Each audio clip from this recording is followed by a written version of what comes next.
você, leitor, leitora do Portal do Holanda. Eu sou Humberto Amorim e hoje é quinta-feira. Hoje, quem manda nesse programa, inspira, eleva, é a cultura. E é por isso que eu estou assim, mais entusiasmado do que o que geralmente, normalmente, eu sou. Porque, primeiro, recebo um amigo, sabe aquele amigo com cheiro de irmão, aquele amigo que você, ao vê-lo, ao revê-lo, é sempre motivo de alegria, satisfação e entusiasmo? Olha aqui, ó, é esse aqui, Gilberto de Paula. As circunstâncias que fizeram o meu caminho cruzar o dele, ou o dele cruzar o meu, a gente não sabe ainda certamente como é que foi isso, mas foram circunstâncias poéticas, musicais, amazônicas, românticas. Vocês nem imaginam as circunstâncias. Só vou dar uma dica para vocês. Nós solidificamos o início, a base, colocamos concreto na base da nossa amizade nas Anavilhanas, lá no maior arquipélago de água doce do mundo, que fica aqui pertinho de Manaus, para quem não sabe, para quem está nos vendo aí nesse mundo maravilhoso da internet. Fica aqui perto de Manaus, o arquipélago das Anavilhanas, e sugiro que vocês visitem um dia. É fantástico, é fora desse mundo, é coisa linda de se ver. Foi lá que, no meio daquele arquipélago, uma noite estrelada, com música, a garota apaixonada por ele apaixonado pela garota, eu cantando, você não imagina. Foi assim. Mas hoje, tantos anos depois, 32 anos depois, 32 anos, nós nos reunimos aqui no estúdio do Portal do Holanda para falar com o grande médico homeopata, renomado, camarada que passo a passo galgou a escada do sucesso. Chegou no topo, olhou para baixo e disse: eu não tenho medo. Esse é o grande lance do sucesso. E Gilberto de Paula vem aqui conversar com a gente sobre o lançamento de um livro. Hoje é a Quinta Cultural. Um livro escrito por ele. E olha só que coisa interessante. Um médico homeopata, o primeiro médico a falar para mim, a me orientar, a abrir a cortina sobre todas as informações sobre radicais livres. Olha, o que é isso, radicais livres? Foi com ele que eu lidei com os meus radicais livres pela primeira vez na minha vida. E hoje ele escreve um livro que tem o seguinte título. Estão vendo aqui esse livro? Pois é, olha aqui. Sobre sensibilidades, intolerâncias e alergias alimentares tardias. E ele já dedicou para mim. E eu quero dividir com vocês, se vocês me permitem, o que ele escreveu para Humberto Amorim, amigo de 32 anos, que admiro com carinho com carinho e admiração. É médico, entendeu? Olha só, olha aqui a letra dele. Então, esse livro aqui é o livro que ele vai lançar, ainda não lançou. E tem uma coisa muito interessante sobre o livro, que eu não vou deixar ele falar, eu mesmo vou falar. Ele dedicou o livro, ele vai falar sobre as dedicatórias todas, mas me chamou a atenção aqui uma coisa interessante. Na dedicação, na dedicatória do livro, ele colocou: ao meu cachorro Tito, que me fez companhia silenciosa durante a redação deste livro. E sensibilidade o quê? O que é sensibilidade? É isso aí. E só mais uma coisa importante. Sensibilidade, sensível, isso ele é. Porque ele é filho de Guimarães de Paula, um dos grandes poetas que nós tivemos no Amazonas. E agora, em breve, muito em breve, eu vou estar com um livro do poeta Guimarães de Paula, que é o seu ilustre pai, e saudoso também. Gilberto de Paula, seja muito bem-vindo à Hora do H. Eu não preciso nem te dizer, né? Eu acho que está na minha cara, tá na minha cara a alegria que eu sinto em te receber. Bem-vindo, meu irmão. Obrigado. Eu também, a alegria, você sabe que é recíproca, né? É extraordinário estar aqui contigo de novo.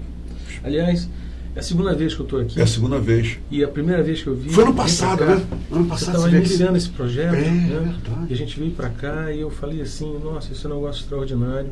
E hoje você vê, né? Você começou de uma forma tímida e agora você Como quem não quer nada, né, Gilberto? Ali. 30 milhões de visualizações. Escuta só, Gilberto, extraordinárias. 1º de outubro. Fabuloso. 2 anos vou completar. Queria comunicar, e agradecido, eu digo isso, né? Sensibilizado, honrado. 1º de outubro, nós vamos completar aqui no Portal do Holanda 2 anos de transmissão. Você acredita? E vou revelar uma outra coisa para você. Hoje é quinta-feira, dia de cultura. Você já sentiu a informalidade das entrevistas. Paulo, me diz uma coisa.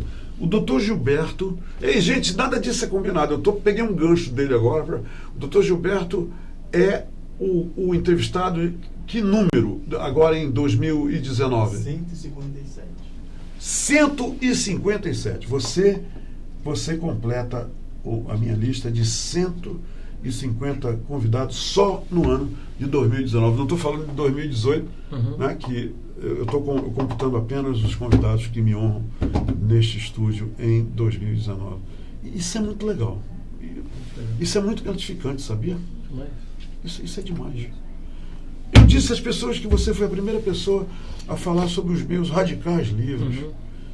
E eu acho que muita gente deve estar pensando, que é isso? Que Humberto abriu o programa. O que são radicais livres? Bora esclarecer isso, para tirar essa pedra do meio do nosso caminho, tá? Então, o que acontece? Os processos inflamatórios que a gente tem no corpo, eles acabam resultando num consumo de oxigênio inadequado na célula. Então, quando as células elas estão inflamadas, elas acabam produzindo derivados do oxigênio que geram uma oxidação no corpo. Uma coisa análoga a você ter um portão de ferro que ele começa a ter uns pontinhos de ferrugem. Isso acontece no corpo. Acontece com a gente. O nosso corpo ele tem antioxidantes, mas se tiver deficiente, a pessoa pode oxidar. Isso acontece muito nos indivíduos que são alérgicos. Os indivíduos alérgicos, eles têm inflamações respiratórias, digestivas, e isso faz com que eles acabem tendo uma produção grande de radicais livres, que são marcadores inflamatórios do corpo. Por isso que as pessoas alérgicas elas precisam ter uma atenção especial com o uso de antioxidantes. Ou seja, a alimentação tem que ter riqueza de antioxidantes, tem que ter alimentos verdes, amarelos, azuis, isso ajuda. Vermelhos. Quanto mais os alimentos forem coloridos, mais pigmentos antioxidantes tem nos alimentos. O vinho é um grande antioxidante, né? Benção a Deus. Benção a Deus. Eu gostei dessa notícia. Com a pessoa certa. Esse efeito antioxidante do vinho é muito interessante. Confere proteção cardiovascular. E quem tem, Gilberto, assim, em excesso, radicais livres em excesso, existe algum sinal, algum sintoma? Bem, o que acontece? Normalmente, o processo relacionado ao excesso de radical livre está associado ao envelhecimento patológico, né? As pessoas que têm um excesso de radical livre no corpo, elas vão envelhecer mais rapidamente, né? Mas isso não quer dizer que isso aconteça na aparência delas. Isso pode acontecer no coração, pode acontecer numa articulação. Depende do que a gente chama da constituição, como você gosta de dizer, o make-up genético da pessoa, né? Ela vai sofrer mais num lado ou no outro. Isso varia de pessoa para pessoa. Esclarecido, tá? Esclarecido esse negócio de radicais livres. Agora vocês já sabem, né, como é que eu fui apresentado aos radicais livres no meu corpo. Vamos aqui falar agora sobre este livro, que é o resumo geral de todas essas atividades médicas do Gilberto de Paulo. O que foi que te motivou? O que alavancou você se sentar com eu vou repetir o nome dele, Tito. Com o Tito ali, que é Tito. Eu estou imaginando o Tito ali do teu lado e você escrevendo. O que te motivou a escrever esse livro? Bem, Humberto, é o seguinte, tudo na vida são ciclos, né? Então, eu comecei a minha atividade médica como médico homeopata. Então, um dos pontos mais importantes da homeopatia é a sensibilidade. O indivíduo sensível é, digamos assim, o alvo da homeopatia, né? A individualização do paciente. Depois eu fiz uma especialização em nutrologia e acabei me aprofundando na questão do impacto que os alimentos têm na saúde, na nutrição, e fiquei estudando isso durante bastante tempo, até que agora, no início desse século, houve uma diretriz da nutrologia da gente estudar o efeito dos alimentos na saúde. Então, pesquisadores do mundo todo começaram a ver o que os alimentos poderiam fazer de bem para a saúde, quais seriam os componentes dos alimentos que poderiam fazer bem para a saúde, até que depois de um período chegou à conclusão que os alimentos eles podem funcionar como remédio no corpo humano. Porém, existe um paradoxo nisso. É de que quando um alimento ele é capaz de alterar a nossa fisiologia, tal como um remédio altera, os remédios eles podem ter efeitos colaterais. E aí o que acontece? Existem pessoas que têm sensibilidade a medicamentos. Tem gente que não pode tomar aspirina, não pode tomar Novalgina, não pode tomar antibiótico, enfim, tem reações adversas, não é isso? Então, quando você considera um alimento como um potencial medicamento, você tem que admitir que ele, enquanto alimento, ser capaz de atuar como um remédio, ele pode ter efeito colateral. Então, eu comecei a estudar os efeitos colaterais dos alimentos. Os alimentos no corpo humano. No corpo humano. Okay. Né? Então, o que acontece? Muitas pessoas que me procuravam no consultório e me procuram, elas são pessoas que têm sensibilidades alimentares. Além de ter outros problemas. Muitas vezes esses problemas estão relacionados com essas sensibilidades e às vezes as sensibilidades agravam esses problemas.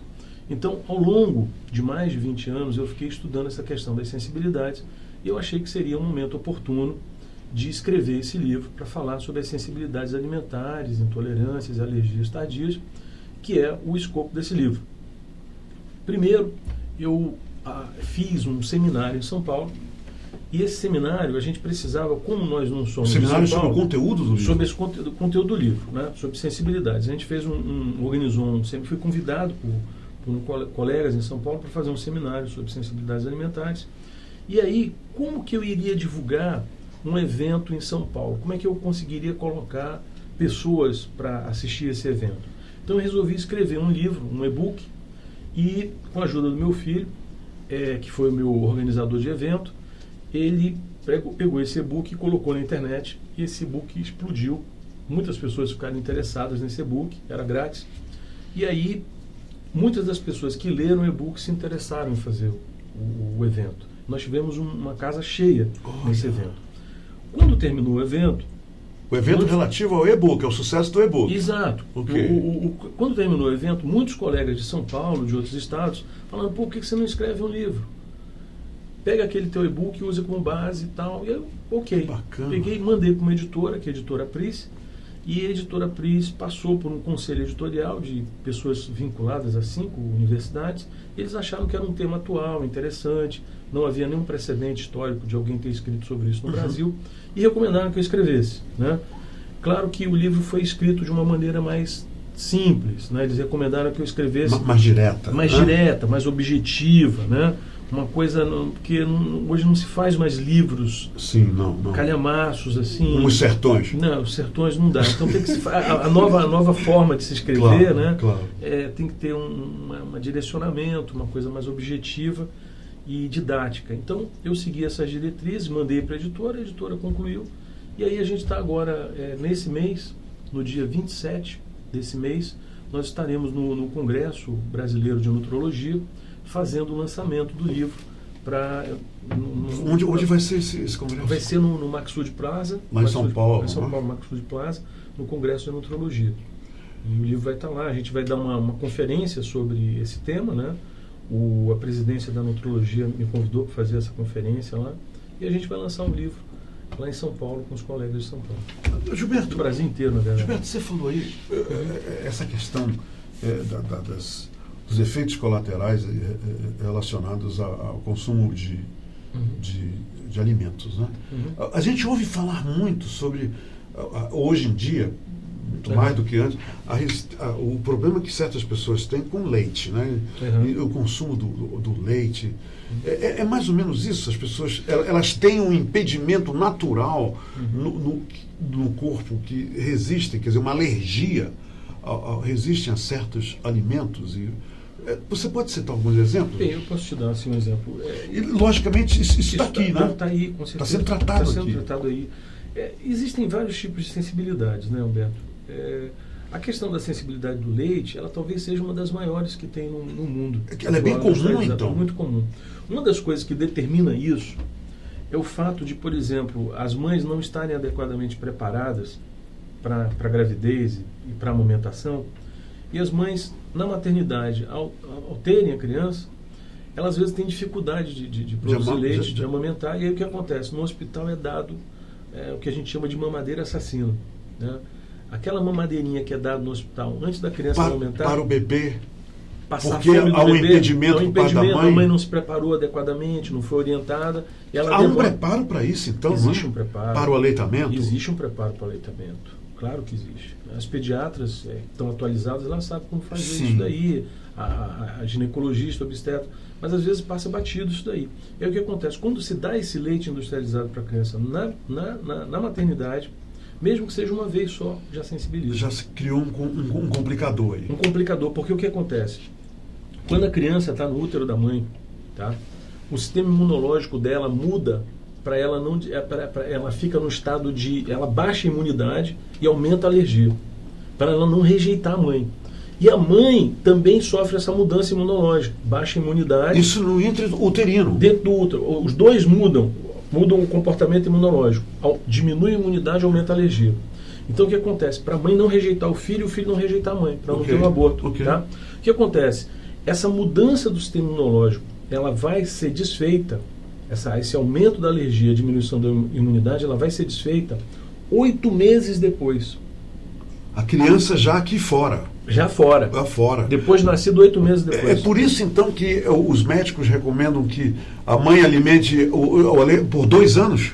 Não, 8 meses é suficiente. 8 meses é suficiente. 8 meses é suficiente. Mas a maioria Quer não dizer, consegue fazer. nem água, eles dizem, a criança precisa, né? Eu já vi médicos dizer que o leite verdade, materno é o alimento mais perfeito que existe. Mais perfeito. Então o que acontece? Hoje, o que acontece? As pessoas, às vezes, por uma questão de impedimento de qualquer ordem, Ou até por desconhecimento, por talvez. desconhecimento, na maioria das vezes, acaba colocando o leite precocemente na dieta da criança. O leite industrializado, né? E a criança, não só o leite, outras coisas que podem ser dadas Sim. nesse período, podem sensibilizar, porque ele está num estado de alergia. Eu vi um dia nesse desse período inicial. na loteria, não vou esquecer disso, na fila da loteria, eu vi uma mãe alimentando um bebê. Aquele bebê devia ter 3 meses, 4, dando refrigerante na mamadeira. Isso é uma coisa terrível. E isso é terrível, não é? Isso é terrível. Não é, doutor Gilberto? Isso é terrível, isso é terrível. Isso é terrível porque o que acontece? Nós estamos vivendo um mundo industrializado em que as pessoas estão perdendo a noção da origem dos alimentos. As pessoas perdem, as crianças perdem a origem. A criança não sabe que aquele leite que está dentro de uma lata ali, a origem de uma vaca. Ela não sabe, ela acha que o leite líquido, sim, ela entende que é de uma vaca, mas o em pó ela não consegue perceber essa relação. Sim. E às vezes até alguns adultos também. Então, Humberto, o grande problema que eu coloco nesse livro é o seguinte. Quando você diz de uma vaca, quer dizer que não é de uma mãe, é do animal. Sim, é de origem animal, não é? Sim, agora o que você tem que ver é o seguinte, o leite de vaca, voltando à questão do leite de vaca. Sim. O leite de vaca ele foi desenhado pela natureza ao longo de milhões de anos para sustentar e nutrir um animal de 500 a 800 quilos. O bezerrinho. Exato. Aquele bezerrinho lá. A quantidade de proteína que tem ali é absurdamente grande. É verdade, demais para um ser humano, verdade. que vai ter em média 70, 80 quilos, que seja. Né? Enfim. Então, quando você dá um alimento desse, tanto é que existem fórmulas hoje que são transformadas para fazer balancear isso, né? Porque senão é demais, a sobrecarga é demais. Sim. Né? É interessante isso que você falou agora, Gilberto, que o leite para o bezerrinho de 100 quilos, 200 quilos, quer dizer, para ele crescer, atingir esse tem hormônio do crescimento no leite. No leite da vaca. No passado acreditava-se que esse hormônio do crescimento que tem no leite de gado, ele não passava por organismo da gente. Depois se descobriu que ele passa. Ele passa. Você quer ver um exemplo? Você pega, vou te dar um exemplo você pega um italiano que migrou para os Estados Unidos, adolescente, todos os familiares dele, lá do sul da Calábria, enfim, não passam de 1,75 m. Esse rapaz vai para os Estados Unidos estudar guitarra e atinge 1,90 m de altura. Você vai ver, ele passou a comer um leite que ele não comia na Itália. Peraí. Ingeria uma quantidade maior. Só. Eu tô te dando Por que os nossos filhos hoje, então, eu estou pensando aqui, eu tenho um filho que tem 1,75 m. E eu jamais atingi essa altura. E eu vejo que os filhos dos meus amigos... Vou dar um exemplo aqui. Vou dar um exemplo que você viu na sexta-feira passada. Sim. O filho da Lenise e do Tomazelli. Você viu a altura daquele garoto com 15 anos de idade? Sim. Na nossa época, quer dizer, não tinha gente tão alta assim, né? A não ser que tenha uma ascendência, né? de alguém alto. Exato. Mas o que você Os garotos estão mais altos hoje. Observa o seguinte, Isso é relacionado indianos, à alimentação? Alimentação. Indianos que vão para os Estados Unidos, Ah. os pais são pequenos, tá? E os filhos são gigantes. É. Filhos de coreanos, japoneses que têm baixa estatura vão morar nos Estados Unidos porque o leite nos Estados Unidos ele tem uma alta concentração de hormônio do crescimento. Porque as vacas usam, é possível lá usar hormônio do crescimento para aumentar fantástica. o tamanho dos animais lá e passa para o ser humano. Acreditava-se que não passava, mas passa. Agora, é preciso ter cuidado com isso aí, O não é? hormônio do crescimento pode estar relacionado com câncer. Né? Esse é que é o grande problema. Se uma pessoa tiver um câncer ali com hormônio do crescimento, vai embora. Cresce tudo. Agora, uma coisa que eu te chamo a atenção é o seguinte. Se você observar nas farmácias, antigamente uma mãe queria, por exemplo, apresentava, isso eu vejo na minha prática hoje, você vê, raramente você tinha crianças que tinham intolerância a leite. Tá? Hoje em dia... Era raro isso. Era então. raro, era pouco frequente. Hoje em dia isso é muito comum, virou uma epidemia. Basta você olhar nas farmácias, antigamente uma mãe para encontrar um leite específico, para quem tem alergia a leite, ela tinha que ir no balcão da farmácia, o farmacêutico ia lá atrás, pegava, tinha dificuldade de encontrar. Hoje você passa nas farmácias, existem paredes de leites Você tem razão. hipoalergênicos. E a gente nem se toca para isso. É um né? monte, sabe por quê? Se tornou uma coisa muito comum, banal. Hoje é banal. Devido ao as número de crianças- crianças alérgicas ao leite. ao leite, mas não é só ao leite, Humberto. Nós estamos tendo uma epidemia de sensibilidade a glúten, a trigo. Ah, glúten, tá aí outro. O glúten era uma coisa que acometia, causava doença celíaca, que é uma doença rara, é uma doença genética. Mas existe a sensibilidade ao glúten, que é uma alergia ao leite, perdão, ao glúten, que ela é hoje epidêmica. E o que tem de mais impactante nisso tudo? É que a maioria das pessoas pensam que as alergias elas têm manifestações digestivas. Tá? Que a pessoa que tem uma sensibilidade ao alimento, uma alergia ao alimento, essa manifestação vai ser meramente digestiva. Não é. Nesse livro eu mostro que as pessoas podem ter enxaquecas, as pessoas podem ter alterações do comportamento, as pessoas podem ter fibromialgia, as pessoas podem ter dores articulares, reumatismos, as pessoas podem ter uma dermatite de contato, que antigamente se dizia que era uma doença incurável e tal, mas tem relação com a alimentação também, tá? Dificilmente você vai encontrar uma pessoa que tem uma asma persistente, tá? Que não responde bem aos tratamentos, que ela não tem uma sensibilidade alimentar. O mais importante de tudo, e que eu coloco nesse livro, é o seguinte: o padrão ouro de tratamento da alergia alimentar tardia é a dieta de exclusão. Se a pessoa excluir o alimento, Humberto, o problema acaba. Aquele indivíduo que tem uma enxaqueca que é causada por alergia alimentar. Cortou essa fonte e acabou. Se existir um nexo causal, tá? No caso, o motivo para esse efeito colateral. Você retirou, a coisa acaba. Acabou. Acabou. É um negócio impressionante. Tá? Crianças que têm dificuldade de crescer. Tá? Sim. Não está crescendo. Pô, investiga, não tem problema hormonal, não tem nada, não tem nenhum problema genético.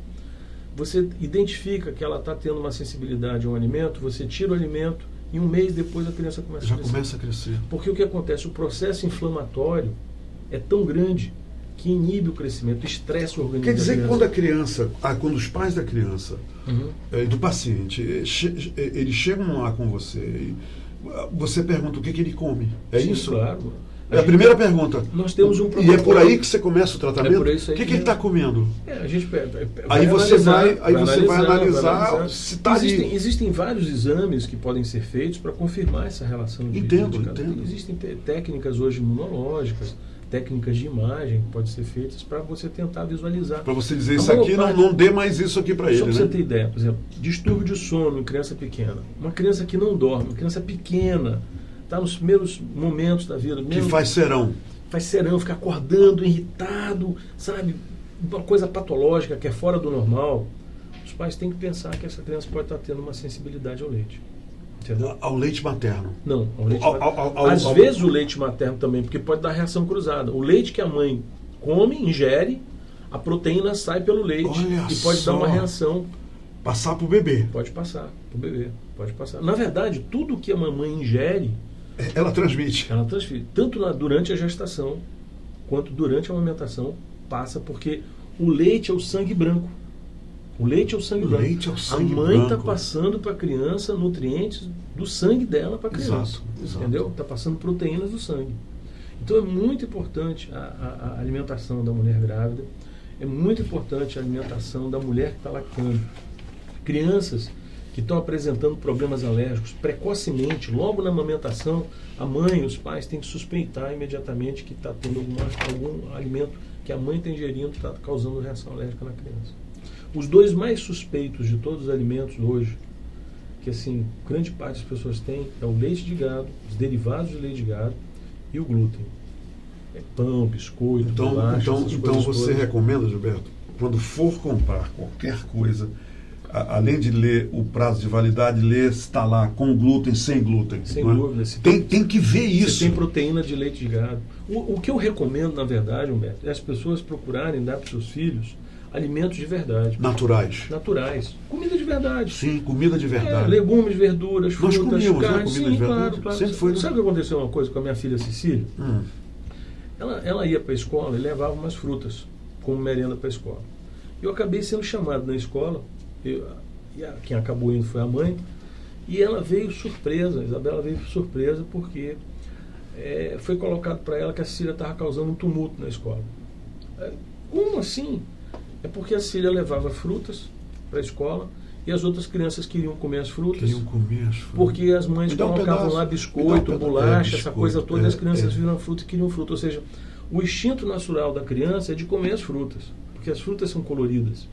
Por isso é que a indústria dos alimentos artificiais coloca os corantes, porque os corantes despertam o interesse das crianças.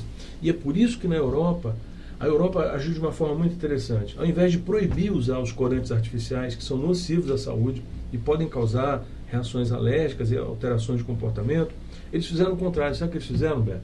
Eles obrigaram a indústria de alimentos a colocar que tinha corantes artificiais, tinha, porque agora não tem mais corantes artificiais, e quais os efeitos colaterais que esses corantes causavam. Sabe o que aconteceu? Esse produto tem corantes e os efeitos são esses aqui. Ninguém vai gerar prova contra si mesmo, né? O que a indústria fez? Saiu atrás de corantes naturais. A indústria europeia saiu onde tinha, na Ásia, no Brasil, onde tem corante natural, eles passaram a buscar esses corantes naturais, porque esses não fazem mal, sabidamente não fazem mal, porque são oriundos da natureza. Qual é a leitura médica que você faz, Gilberto, sobre o consumo de refrigerantes? Que eu vejo, por exemplo, principalmente tubaínas. Eu vejo que o consumo de tubaínas é enorme. Eu vou nesses mercadinhos e todo carrinho tá lá refrigerante e tudo mais. E só para colorir um pouco mais aqui a minha colocação, eu entrevistei semana passada aqui sobre a obesidade. Manaus é uma das cidades no Brasil com maior número de obeso no Brasil. E eu vejo, por exemplo, e eu disse ao meu entrevistado, eu disse o seguinte, que eu me sentei lá no shopping, eu uso muito isso como mirante, entendeu? Eu me sentei lá no shopping, fiquei quieto como quem não quer nada, e vendo as pessoas passando na minha frente, crianças, jovens, idosos, jovens senhoras, jovens senhores, todos, basta olhar com excesso de peso. O que você acha do consumo excessivo de refrigerantes ou o consumo de refrigerante em geral? Eu acho uma coisa muito equivocada, um grande equívoco, porque o refrigerante, basicamente, o que ele tem, o conteúdo dele é açúcar. E o açúcar é hoje um dos principais males da humanidade, né? O açúcar, ele é responsável pelo diabetes, ele é responsável pelas doenças cardíacas, ele é responsável pela obesidade. Ou seja, uma pessoa que fica ingerindo refrigerante, né? Eu tive o caso de um amigo que ele tinha hábito de tomar todos os dias Coca-Cola.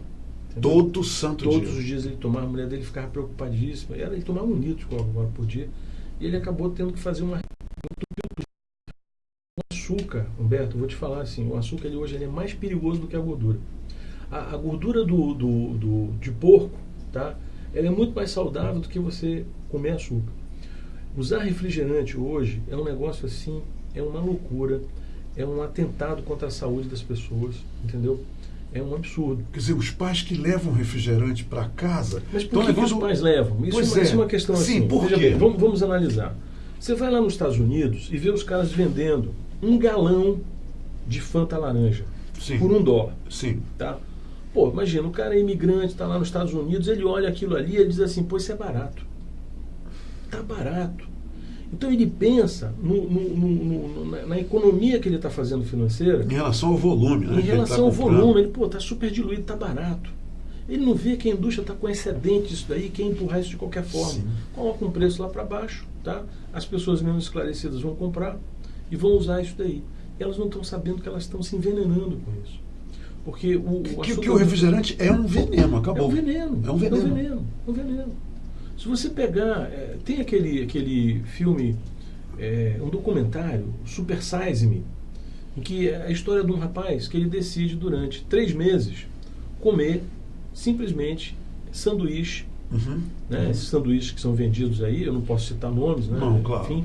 Claro. E ele ficou 3 meses comendo sanduíches e sendo avaliado por um gastroenterologista e por um endócrino. Humberto, em 3 meses, o cara era bem, ele estava bem na fita e tal. Ele, em 3 meses, ele desenvolveu obesidade, ele ficou hipertenso, ele ficou deprimido, perdeu... 90 dias. 90 dias. Comendo sanduíche e refrigerante. Apenas isso ele comia, mais nada. Foi o suficiente, Super Size Me, tá? Foi o suficiente para ele detonar a saúde dele ao ponto dos médicos, ele parou. Chega. O fígado dele encheu de gordura, o colesterol dele foi lá para cima, a pressão dele aumentou, ou seja, um jovem de 26 anos, estava apresentando um quadro clínico de uma pessoa de 60 anos de idade. Colateral que você está falando aqui, dos alimentos. Exatamente. O alimento, ele pode ser um veneno.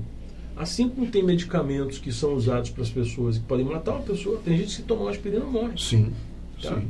Tem pessoas que não podem comer determinados alimentos. Tem outros que têm uma certa tolerância, conseguem de uma certa forma moderada se expor, e tem outros que não podem. Existem pessoas que têm sensibilidades a alimentos, por exemplo, tem pessoas que têm sensibilidade ao café. O indivíduo, cafeína na verdade, o indivíduo toma uma cafeína, está aqui conversando contigo, toma uma cafeína inadvertidamente, tá? O coração dele vai disparar, a pressão dele vai subir, ele entra numa que vai morrer, sim, tá? Sim. Entra em pânico, porque ele tem uma alta sensibilidade àquele alimento. E existem sensibilidades ocultas. E o corpo dá sinal, não é? Dá sinal. O corpo mesmo, o coração, dá tá, sinal. se tem gente que agita. tem pessoas que têm uma esofagite crônica, um refluxo crônico. O que é? Essa pessoa rota sempre? Sente dor, né? Sente tá. a rota, fica uma dor, fica tomando omeprazol direto aí. Na verdade, essa pessoa simplesmente ela tem um alimento que está fazendo mal para ela. Tem um alimento que está causando tudo isso. Ela tirou o alimento, acabou, desapareceu. Acabou. Ele está tomando omeprazol 10 anos da vida dele, mal ele sabe que o omeprazol é desnecessário, não vai funcionar direito a longo prazo, pode pôr até a saúde dele em risco, o uso prolongado desse remédio. Ele simplesmente tem uma intolerância, uma sensibilidade ao alimento. O que é importante de eu te dizer é o seguinte: existem 2 tipos de alergia. Isso é muito importante da gente dizer aqui. 2 tipos. 2 tipos. Existem aquelas que são imediatas, que o indivíduo ingeriu o camarão, bum, o rosto inchou. Sim. É inequívoco. Sim. A própria pessoa não precisa nem de médico para dizer para ela que ele tem alergia, porque a família, ele, todo mundo percebe, tá? E existe um tipo de alergia que é chamada de tardia, que é essa que eu falo no livro, que as pessoas têm reações 3 horas depois. São alergias alimentares tardias. Isso. Elas podem dar 3, 6, 12, 24 horas, até 72 horas depois. Olha. E elas não acontecem com aqueles alimentos que você come episodicamente. Elas acontecem com aqueles alimentos que você usa no seu dia a dia. Isso é que é o problema. É a quantidade, a frequência que vai determinar um acúmulo que leva uma exponenciação. Quer dizer, eu como aquilo lá no domingo, quando é na quinta-feira, me aparece um... Pois é, mas imagina... Ela estava ali se só construindo... Que é o seguinte, presta atenção, você comeu no domingo. Foi. Mas você comeu na segunda, na terça e na quarta. Tá? A reação dá na quinta. Ok? Só que o que você comeu na segunda vai te dar reação na entendi. Ela é acumulativa. Ela é acumulativa. E o que acontece com essas alergias? Elas podem, às vezes, ficar equilibradas. O teu sistema imunológico está em alergia, mas a tua parte endócrina pode te equilibrar de tal sorte que a alergia não aparece. Deu uma luta aí Você dentro, fica empatado. Aí acontece um evento de estresse na tua vida. Tu tens uma má notícia. Ok. Desequilibra, a alergia sobe, o sistema não consegue controlar, o sistema endócrino não consegue controlar, a alergia sobe. Aí você, todas as vezes que tem estresse, tem uma crise de enxaqueca. Todas as vezes que tem estresse, tem uma crise de diarreia. Como disse um todas grande político amazonense, está explicado. Olha. Entendeu? Entendi. E aí a pessoa diz que ela tem um problema com estresse, mas na verdade, ela tem uma alergia que é detonada quando o gatilho do estresse é acionado. Sim, estava lá só esperando o gatilho. O que é? Eu achei curioso isso aqui, até porque eu não entendi, né? E eu vou ler esse livro, esse aqui é o meu. O que é o teste do pulso? O teste do pulso é um teste que foi desenvolvido por um alergista americano, que foi presidente da Associação Americana de Alergia, o Dr. Coca. Dr. Coca, ele era catedrático, professor universitário, PhD, e ele era um alergista muito famoso nos Estados Unidos. A esposa dele, na década de 50, foi diagnosticada com uma arritmia cardíaca, que a frequência cardíaca dela ia a 180. Naquela época não tinha esses medicamentos que a gente tem hoje para controlar a arritmia cardíaca, e não tinha tecnologia que nós temos hoje para controlar isso. E aí, o que os colegas cardiologistas falaram do Dr. Coca? Que ele ia perder a mulher com 5 anos, porque não tinha como controlar aquela arritmia cardíaca. Como ele era alergista, professor universitário, pesquisador, ele começou a resolveu medir o pulso da mulher dele todos os dias. Todo dia de manhã ele media, chegava em casa para almoçar, media, e começou a medir, e ele observou que a frequência cardíaca dela, ela ia para 180, mas tinha um momento que baixava, havia uma alternância durante o dia. Natural, né? Natural, ele observava isso daí. E aí ele pediu para a mulher começar a medir também, vários momentos durante o dia. Foi aí que ele percebeu o seguinte, que essas alterações do coração dela flutuavam em cima do tipo de alimento que ela comia. Ele começou a fazer dietas de exclusão.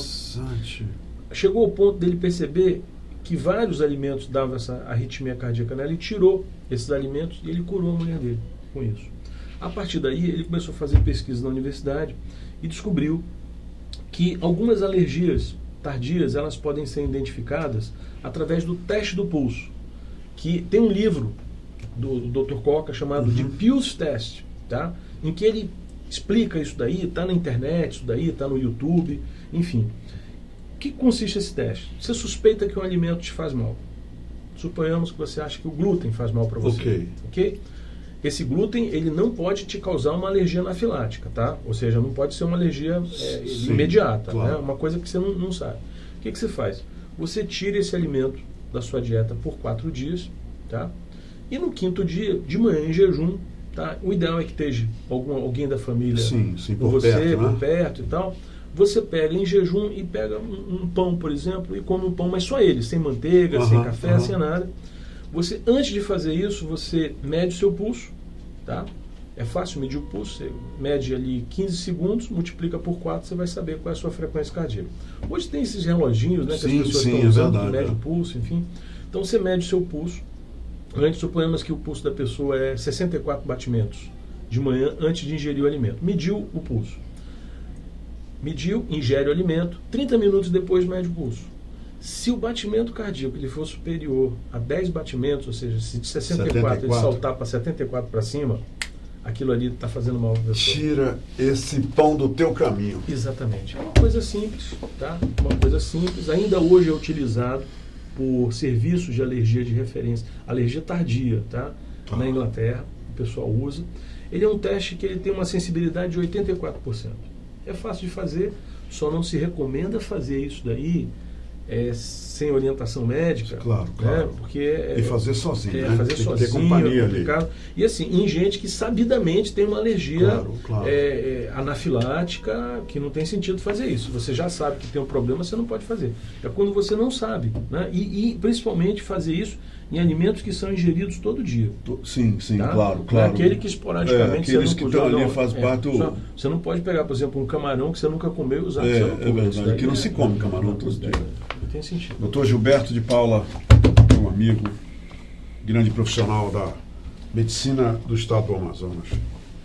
Muito obrigado pela entrevista. Imagina. Que bom te rever. O livro Gilberto de Paula sobre sensibilidades, intolerâncias e alergias alimentares tardias. se eu quiser dar de presente esse livro para alguém, porque eu já tenho o meu, né? Eu preciso comprar mais para mim. O que eu faço? Bem, esse livro ele está sendo lançado em algumas editoras no Brasil, mas assim, a mais fácil, mais acessível para nós é Amazon.com. Amazon.com. Buscar lá sobre sensibilidades. Vai lá Gilberto de Paulo, está lá no Amazon.com. Recebe em casa, né? Se você estiver em Portugal, se você estiver na Alemanha, nos Estados Unidos, você vai lá. Pronto. São Paulo, E o lançamento vai ser do Maxud? No Maxud Plaza, no Congresso Brasileiro de Nutrologia, no dia 27. Dia 27 de setembro. Setembro. 2019. Agora, 2019. Isso aí. Meu amigo querido. Eu te agradeço, Humberto. Fala para Isabela que eu convidei você para sexta-feira. Okay. Depois de amanhã, Sim, amanhã. Não tá tão longe. Sexta-feira, 19h30, o melhor happy hour de Manaus com jazz e outras cositas más. Apareçam lá na Adega Gran Cru. Tá bom. Tá? Estaremos lá, Obrigado, com meu certeza. irmão. Eu te agradeço. E a gente, tá aí. Legal, né? Valeu pra vocês? É isso aí. Gente, é o seguinte, amanhã eu vou trazer um camarada aqui. Ouçam só isso, um camarada aqui que teve uma sacada genial e está causando um reboliço. Amanhã, durante a entrevista, vocês vão entender. O nome dele é Helder. Esse camarada engarrafou. Fez o que nunca ninguém fez, mas que andam fazendo por aí há anos aqui na Amazônia. Engarrafou o açaí e transformou o açaí em um vinho. Repara só, olha o que ele fez. Ele através de processos de fermentação, ele transformou o açaí como base para o vinho de açaí. Amanhã vocês vão entender por que está causando aí uns ruídos aí. Mas ele engarrafou e, detalhe, ele engarrafou o branco e o tinto. Tem açaí, tinto, branco, ele vai trazer aqui amanhã, vai apresentar para todos nós o vinho do açaí. E detalhe, ele anda mostrando esse vinho aí, inclusive numa feira que houve aí de internacional de vinhos, ele estava lá com o vinho do açaí. Eu vou fazer o seguinte, vou pegar uma garrafa para você, para a gente tomar amanhã à noite. Pois não. Tá feito? Tá feito. Eu vou levar uma garrafa de vinho do açaí para nós dois provar, porque eu não vou provar aqui, mas a gente prova amanhã. Aí a gente pode dar a nossa nota. Tá bom. Fiquem sabendo que amanhã será lançado aqui. Não, abre a boca e fecha os olhos, a partir das 14 horas, o vinho do açaí, promovido, aliás, elaborado por um empreendedor amazônico. Genial, uma sacada genial. Vamos ver amanhã. Pô, legal. Obrigado, Gilberto. Valeu, Humberto. Até amanhã, pessoal. Até amanhã. Um abraço. Quero te amar e te amar e te amar muitos anos. Cuida bem de mim. Então misture tudo dentro de nós.